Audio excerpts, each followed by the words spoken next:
இந்த உலகத்தில் கொடுத்தவள். உலகத்திலே அற்புதமான விஷயங்கள் ஒன்றுதான். உலகத்தில் ஒரு தாயுடைய கருவறை தான் உலக அதிசயங்கள் ஒன்று.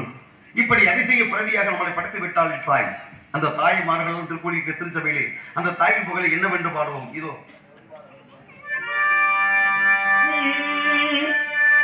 300 நாள் சுமந்து என்னமோ செடக்கி பெத்தெடுத்து பல நூறு தவம் இருந்து என்ன பக்குவமாயினடுத்து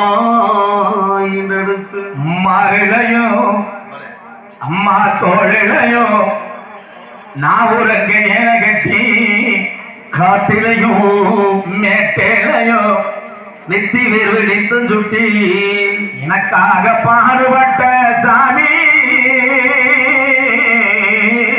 எனக்காக தியாகம் செஞ்ச சாமி இன்றைக்கு வைத்தாய் தாரே பூமி என்னைக்குமே நீதான்